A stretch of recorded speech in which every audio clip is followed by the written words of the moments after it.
You know, the most dangerous narcissist isn't the loud, arrogant CEO pounding their fists in a boardroom. It's actually the quiet, suffering martyr sitting right there on your couch, actively using their fragility to control your every move. Right, and because they appear to be the one in pain, the people around them, well, they don't see a predator, they see someone who needs saving. They have no idea. Exactly. They are completely unaware that their own reality is being systematically dismantled piece by piece. Welcome to The Debate. Today, we are decoding the hidden, highly destructive world of covert or vulnerable narcissism. We're moving away from the classic image of the grandiose narcissist who takes up space loudly, and we're looking at the shadow side of this pathology. The side that flies completely under the radar. Exactly. I represent the perspective that covert narcissism really must be understood primarily as a calculated predatory behavioral strategy. It's a profile where pity, passive aggression, and, manufactured shyness are actively weaponized to gain power and mask an underlying grandiosity. And I represent the perspective that framing this purely as calculated malice completely misses the true danger of the disorder. This phenomenon has to be understood through the devastating epistemic damage it causes the victim. The destruction of their reality. Right.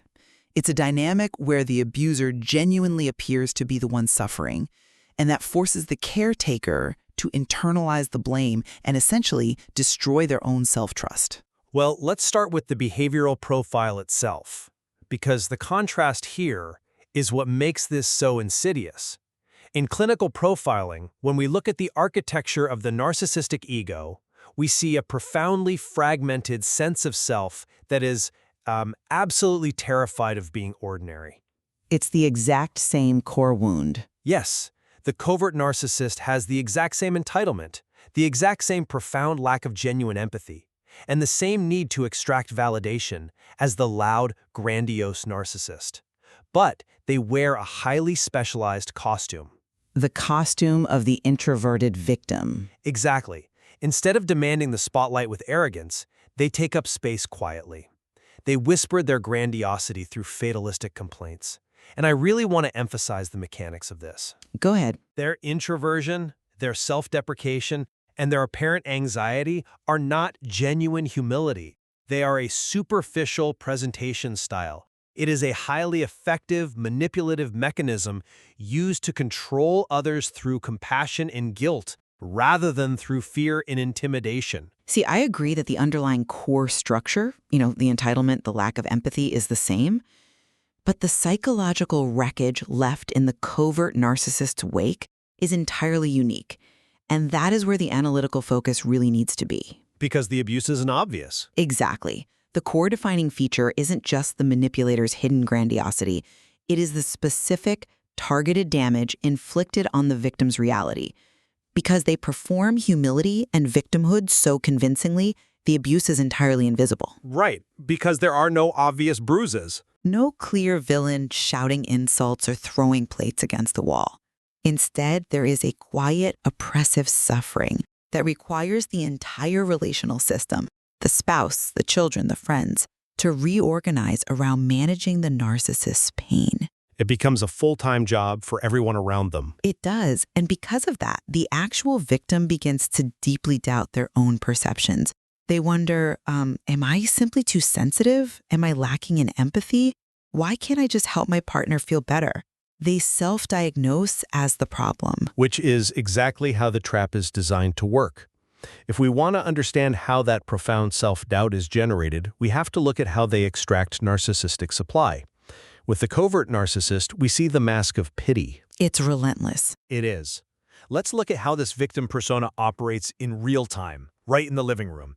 An overt narcissist walks into a room and says, "Look how smart and successful I am." A covert narcissist walks in, slumps their shoulders, sighs heavily, and, waits for you to ask what's wrong. And then they brush it off. Right. They say it's nothing, just that people never notice or appreciate how smart I am. Wait, look at how they use pity there. It's brilliant in a dark way. It's an invitation for the partner to rush in. They provide the validation the narcissist is too inhibited to demand directly. Precisely. They operate from a chronic, weaponized victim mentality. When they sigh, when they act sullen, when they claim to be constantly misunderstood, that's not depression, that's weaponized guilt. It's a conscious, predatory extraction of supply. They are demanding that the external environment organize itself around their emotional state, ensuring that they remain the absolute center of attention. I mean, they control the temperature of the room by shivering. Okay, wait, I have to jump in here. By labeling this purely as a conscious predatory extraction, a calculated mask, you are simplifying the clinical reality in a way that actually harms victims. How so? I mean, exposing the tactic is exactly how you protect the victim. Because this is exactly what trips victims up in the first place. If a partner is listening to this right now, looking for a calculating villain, twisting a mustache and plotting out their size, they won't find one. So they think it's not abuse. Right. They will look at their deeply depressed, anxious partner and conclude, well, my partner isn't a predator, so no abuse is happening here. We have to introduce the clinical concept of the both and. Okay, explain the both and in this context. The abuser's pain, their deep-seated shame, their profound sense of inadequacy, that pain might actually be entirely genuine. They genuinely feel victimized by a world that doesn't recognize their specialness. Okay, I hear that. And at the exact same time, this system they create to manage that pain is entirely abusive. The danger isn't that they are consciously acting in a play. The danger is that the abuser actually believes their own victimhood. You're saying the delusion is complete. Yes, and that is what traps the caretaker. The caretaker senses the genuine suffering. Their empathy is activated. I mean, they aren't stupid. They are reading real distress in their partner. So they try to fix it. They enter an endless, exhausting cycle of trying to heal someone who uses that healing as a bottomless well of narcissistic supply. I hear that distinction, but I really want to push back strongly on the idea that acknowledging their genuine pain means we should downplay the manipulation. If we grant that their pain is genuine without heavily qualifying it, we risk absolving them. I'm not absolving them. But we risk absolving them of the intense behavioral warfare they engage in when challenged. I'm saying the mechanism driving it is a desperate defense, not a master plan. But look at how targeted the defense is. Covert narcissists have a highly fragmented negative self-view, yes, but they also possess a hidden, deeply entitled belief in their own unfulfilled genius. Absolutely. So what happens when that fragile ego is threatened? When a partner finally gets exhausted and offers a mild criticism, they don't just feel sad, they engage in covert gaslighting, and the way they invert reality requires a sophisticated cognitive maneuver. The inversion is definitely the hallmark. Walk through the mechanics of how you see that inversion happening. Sure. If you question an overt narcissist, they rage outwardly. They tell you that you are stupid and beneath them. If you question a covert narcissist, they invert the reality of the aggression. By playing the victim again. Right. You say, I'm upset that you didn't help with the children today. They respond with, how could you say such a cruel thing to me when I am already struggling so much? I understand that villainizing me is easier for you than supporting me. Wow. They instantly position themselves as the victim of your entirely reasonable boundary. Exactly. It is an incredibly sophisticated inversion of reality. Think of it like a predator playing dead in the wild. It feigns vulnerability to lure you in, making you drop your defenses. And then, the moment you get close enough, it makes you feel guilty for checking its pulse. They are actively utilizing your empathy as a weapon against you to maintain a power imbalance. You can't hold them accountable because to hold them accountable makes you a bully. I understand the gravity of what you're describing, but the analogy of the predator playing dead implies a level of conscious psychopathic strategy that doesn't fully align with the deep neuroticism driving this disorder. We might disagree on the level of consciousness there. We do, but let's look at the results of that gaslighting, which is where we fundamentally agree the real damage occurs. The epistemic damage? Yes. Epistemic damage refers to the destruction of someone's fundamental ability to know what is real and what is true. This specific type of gaslighting directly targets the victim's empathy. It uses their best traits against them. Exactly. And what's fascinating and tragic is that this is incredibly common among highly driven, highly competent people. We are talking about individuals who manage teams at work, who are sharp and capable, but who have been conditioned to trust objective evidence over their own internal feelings. And the objective evidence in front of them is a partner who is crying on the couch. Precisely. The objective evidence is a partner who appears to be struggling, who frames every single interaction through the lens of their own hurt feelings. And, they almost never say anything explicitly cruel or domineering. So the victim blames themselves. The analytical mind of the victim turns inward. The covert narcissist sets up a dynamic where the person doing the caretaking is always positioned as the one lacking. You aren't patient enough. You aren't understanding enough. Your needs are simply too much for someone who is clearly suffering. It is an extraction of power through the performance of weakness. It is. But the impact of that extraction is that it damages the victim's basic cognitive functioning. This is why reality reconstruction is the primary focus of recovery for these survivors. Because they don't know which way is up anymore. Right. If you survive a grandiose narcissist, your recovery is often focused on processing the shame of the insults and establishing physical safety. Because the contempt was legible, you knew you were being insulted. The threat was obvious. Exactly. But with covert narcissism, the survivor has to rebuild their entire relationship with their own mind. They have to reclaim the right to say, that subtle, invisible manipulation was real, and it was abuse. And that's hard when nobody else sees it. Because the narcissist victimhood is so convincing, the culture at large will often side with the abuser. The community views them as a sensitive soul who needs protection, not accountability. Which brings me exactly to why I insist on framing this as predatory warfare. The culture's failure to recognize the abuse is precisely why we need to label the behavior for what it is. I hear you. Let's break down the darker behavioral manifestations of their internal rage, because it's not all just sad sighs on the couch. When a covert narcissist's ego is threatened, they engage in highly destructive, passive-aggressive punishment. Oh, the silent treatment. The silent treatment is their weapon of choice. And let's explain how this works mechanically. They don't just stop talking. They withdraw their presence while maximizing their atmospheric footprint. Yeah. They slam cabinets just a little too hard. They give one-word answers. They force you to ask, "Are you okay?" 50 times, only to be met with a cold, "I'm fine." They make their silence the loudest thing in the room. Exactly. And alongside the silent treatment, we see subtle micro-insults disguised as concern. Things like, "Are you sure you want to wear that to the event? I just know how self-conscious you get." Subtle digs. Right. And my personal focus, weaponized incompetence. This is the manufactured helplessness where they suddenly cannot manage basic adult tasks, forcing the partner to take over. Like being asked to do the dishes and doing them so poorly with so much performative struggling that the partner just gives up and does it themselves. Right. This isn't just poor communication or genuine inability. It's a conscious punishment for daring to make a demand on them. By withdrawing or feigning incompetence, they effectively demand service. It's a trap. They force you into a state of servitude while maintaining a flawless facade of innocence. I tried to help, but I'm just not as good at it as you are. They get the power and control they crave without ever having to raise their voice or risk public condemnation. The mechanics of the silent treatment and weaponized incompetence are absolutely devastating. But I want us to ground this in what that silent warfare actually does to the human nervous system. The physiological impact. Yes. When you talk about the silent treatment, you are talking about the somatic signature of covert abuse. The physical toll it takes on the victim's body. Exactly. The body keeps the score. Survivors of covert narcissism carry a very specific physical reality, hypervigilant bracing. Imagine the harrowing reality of walking on eggshells every single day in your own home. The survivor learns to read the tension in the narcissist's shoulders like a clock.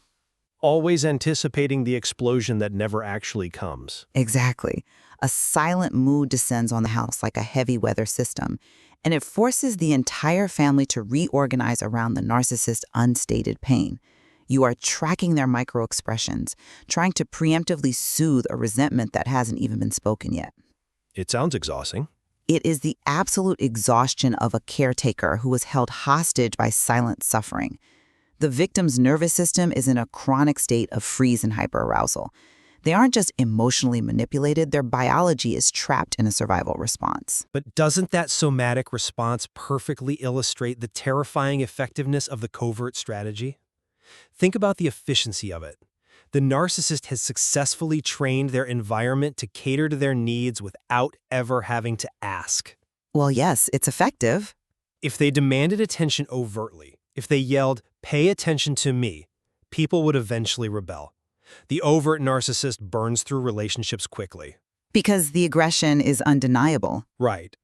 But by extracting that same attention through silent moods and manufactured fragility, the covert narcissist creates a trauma bond that is infinitely harder to break. Even their supposedly altruistic behavior follows this exact same pattern.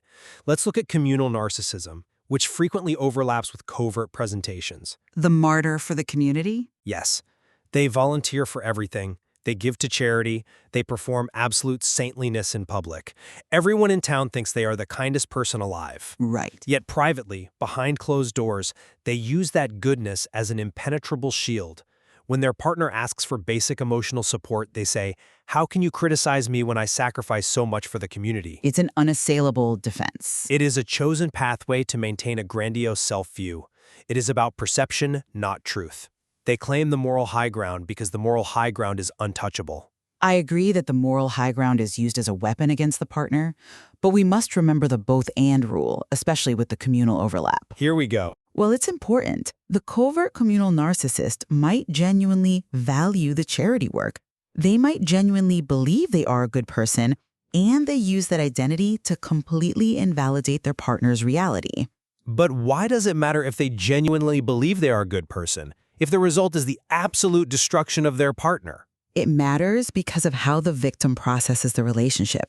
What is crucial for our listener to understand is that recognizing the narcissism doesn't erase what was real. Meaning?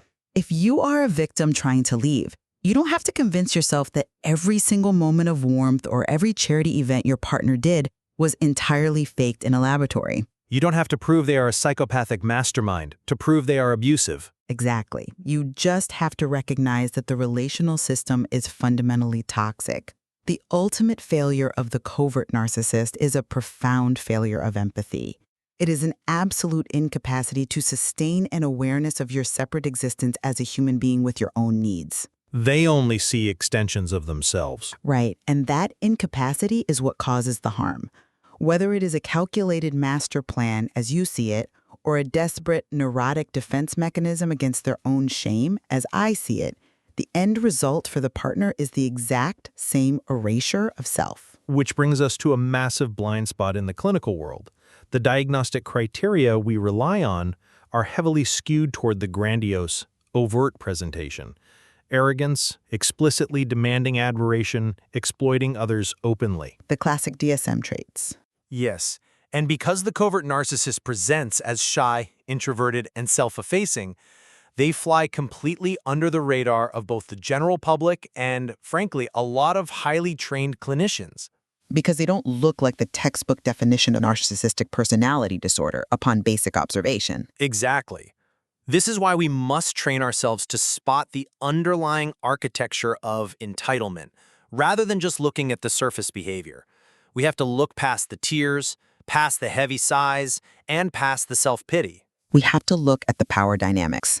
We have to ask the fundamental profiling question: who is actually in control here? Whose needs are dominating the oxygen in this room? And that blind spot is exactly why clinicians so often misdiagnose the covert narcissist with severe depression or generalized anxiety, while completely missing the personality pathology underneath. It happens constantly. The therapist feels sympathy for the patient. The therapist feels a desire to protect them, which is the exact same trap the romantic partner falls into. The therapist basically becomes another source of supply. Often, yes, they do. But the real tragedy of not naming this correctly is that the victim is left without a framework. When a victim finally understands that profound entitlement can actually look like suffering and that severe manipulation can look like a panic attack, it is a revelation. It validates everything they've been feeling. It provides a vocabulary for an experience of madness that felt entirely unnameable. So, bringing our perspectives together, from the behavioral profiling standpoint, dealing with a covert narcissist requires seeing straight through the disguise. You cannot afford to take their self-effacing, shy, or victimized behavior at face value. You have to see the function of the behavior. Yes. You must recognize it as a superficial pathway designed to maintain an entitled, grandiose self-view. The core entitlement is exactly the same as the arrogant CEO, but it manipulates your compassion instead of your fear. Right. To survive this dynamic, you must spot the predator hiding behind the vulnerability. You have to recognize that the silent treatment, the passive aggression, and the weaponized incompetence are calculated tactics of warfare, meant to keep you off balance and entirely in their service. And from the trauma-informed perspective, recovery from this specific type of relational trauma has to start with the body and with trusting your own gut. It is about recognizing the severe epistemic damage you have endured. Rebuilding that reality. You have to acknowledge that the subtle, invisible manipulation you experienced was real abuse, even if there are no visible bruises to prove it to the world. Healing requires moving away from that braced, hypervigilant nervous system. Moving away from walking on eggshells. Right. Stop reading their shoulders, stop managing their unstated pain, and find your way back to somatic safety.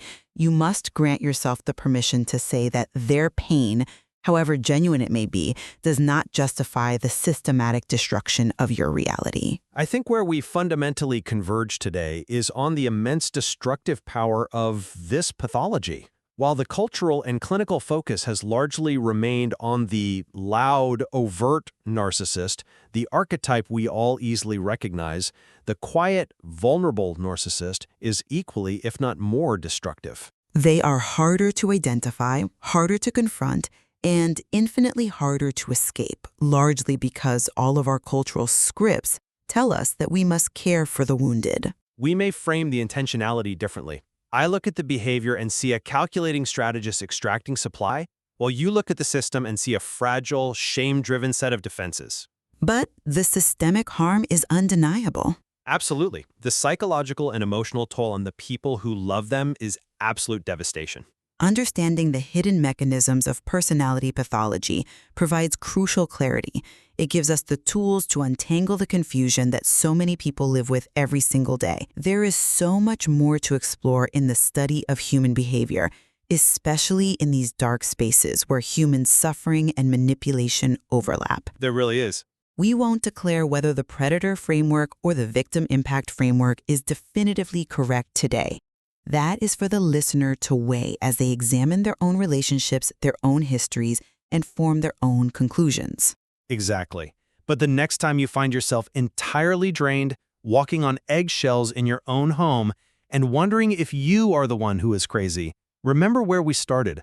Remember that the deepest threat to your reality might not be the executive screaming in the boardroom. It might just be that quiet, suffering martyr sitting right there on your couch.